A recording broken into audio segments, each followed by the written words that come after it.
to get. Well, that was Rabbi Mazo, who Rabbi Newlander was his mentor at Makor Shalom, now testifying against Rabbi Newlander at Rabbi Newlander's murder trial. I want to remind our viewers, we are going to bring you all of the testimony that we missed when we were covering the O.J. verdict just a few minutes ago. But first, let me bring into this conversation Laura Sutnick, a criminal defense attorney and a former prosecutor, so someone who has seen both sides of the case. Laura Sutnick, what do you do with a witness like Rabbi Mazo? I want to read you one of our viewer emails briefly. Our viewer Frankie writes, with friends like Rabbi Mazo, no other enemies are needed. If you got to cross-examine a rabbi like that, what do you do?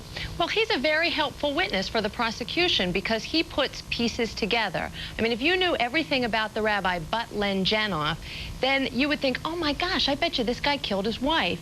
And here, what Rabbi Mazo does for the prosecution is he really helps confirm some of the things that the other witnesses are saying. So I think as a defense attorney, if you're going to cross-examine this witness, it's going to be very difficult for you because he's not saying Rabbi Newlander killed his wife and I know he had something to do with killing his wife. He's giving you the motive behind everything, and that's very difficult to do. Laura, one of the things that bothered me about Rabbi Mazo's testimony, at least from a defense perspective and something that I would have attacked, was his apparent eagerness. He seemed almost glad to be up there. We know he wrote a book. Is that going to be enough fodder to go after this man on the stand from the defense standpoint? I think he's going to be very difficult for the defense. I think it helps them that he wrote a book because he certainly has something to gain in this case, and that's something that the defense is going to want to argue. Whenever you're a defense attorney, you want to try to pick something that you can use to just try to take away from that witness's entire credibility. So if you can use that one little piece, then maybe you can say that enough is alone to disbelieve everything that he said about some of the relationships that he had with Rabbi Newlander. However, I mean, the problem for the defense is Rabbi Mazo is corroborated by some of the other witnesses, and some of the other witnesses confirm Rabbi Mazo. Well, if I were on the defense, one of the things I would do would be try to get Rabbi Mazo to concede that he was really disgusted by Rabbi Newlander's ethical behavior in terms of his relationship with Elaine Sonsini, because the defense concedes that the rabbi is an adulterer. Their position is he's just not a murderer. So I think their point of view with Rabbi Mazo should be, look, once you found out that he was an adulterer, that he engaged in conduct with Elaine Sonsini that you found to be unethical and immoral, you didn't like Rabbi Newlander anymore, did you? You found his conduct was inappropriate. You thought it reflected badly on the temple, didn't you?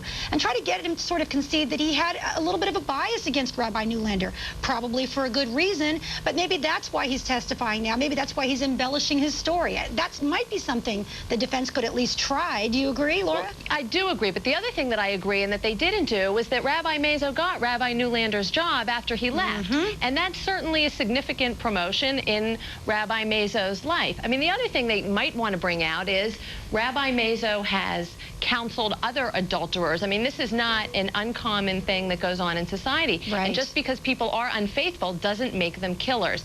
And certainly lots of people who commit adultery would wish that their spouse was no longer there, but they don't go out then and hire somebody to kill them or, in fact, kill them. This is a very common thing that people who commit adultery say on a regular basis. And maybe they could use that part of Rabbi Mazo to help in the defense case. Laura, just one last question to you, and once again, thank you so much for standing by during that verdict. You know, you've been sitting there for a long time. We really do appreciate your patience, and we want to have you back again if you have the time. You're a great guest. The idea that the prosecution is saddled, and I mean that in every sense of the word, with Len Janoff. He is at the same time a star witness, at the same time probably the star albatross for their case. Can they recover from this man? I mean, if he told you it was, you know, raining outside and you came in 5 minutes earlier with an umbrella, you'd still want to go back and check.